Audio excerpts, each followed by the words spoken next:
Hey guys, it's Michelle from the Ladies League, and today I am joined by the one, the only superstar, Hayley Raso. Hayley, how are you? I'm good, thank you. Thanks for having me. Hayley, you are back from India a little earlier than expected. Talk to us about how you're feeling with that. Yeah, we had obviously planned to go further in the tournament.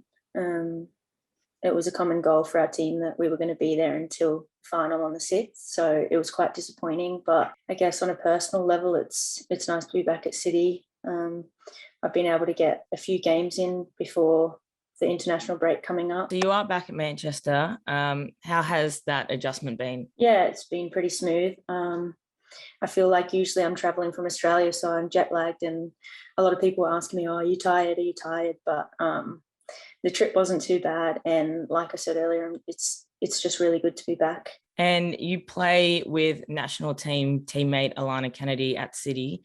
How's that been for you? Yeah, it's been really good. I think it's nice to have a familiar face around. We're about midway through the season. What are your aims for the remainder of the season? Yeah, we obviously want to finish top three. We had a bit of a tough start to the season and lost a few games that I don't think we should have. Since before the Christmas break, though, we've come back strong. We've got a fully fit squad at the moment. Obviously, the goal is to finish top three and to keep one of those Champions League spots. You've come from Everton to City. How was the move, and was it an easy decision to make? No, I think it's always a tough decision when you decide to leave a club. But for me, I came to City because I wanted to win trophies and I wanted to compete. I wanted to play in the Champions League. There are a lot of draw cards that brought me here, and the style of football that they play attracted me. And for me, it's been a great move. I'm really happy and I'm really enjoying it here. So what are some of the key differences that you have noticed between playing in the WSL and the A-League women, formerly known as the W League?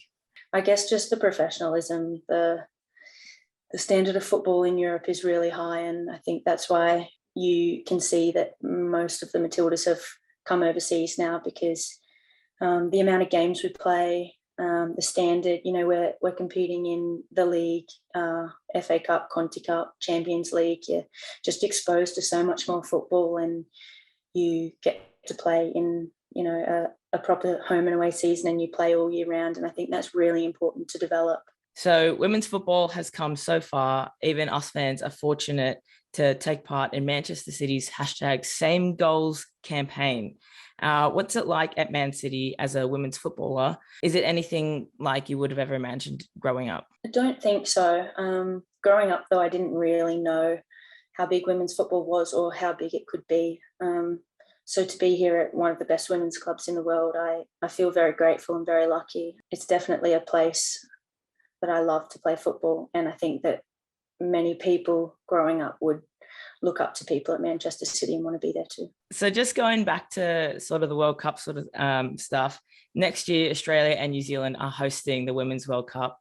What does it mean for you to be playing on home soil? Yeah, it's absolutely amazing. I still remember when they announced it, I was just like so over the moon. I think for Australians and for New Zealand as well, it's going to show the rest of the world just how far Australia's come and how far it can go. And I think you always want to play football in your backyard, with your family, your friends, your supporters. So to be able to welcome the rest of the world to our country is just an incredible thought, and I'm honestly so looking forward to it. If you could go up against one giant goalkeeper or 1,000 mini goalkeepers, what would you choose? How many? Like, I don't know, like this big? Yeah, them, and then just ship them.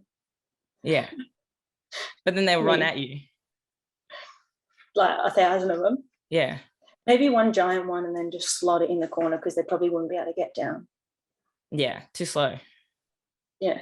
And our last question, this is a question that has caused much debate in the Ladies League and online. But our question is, do you prefer pancakes or waffles? Pancakes. That is a win for Team Pancakes, and I appreciate that.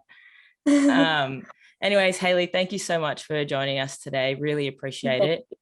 And just want to wish you some good luck for the rest of the season and hope it all goes well. Thank you so much. Appreciate it.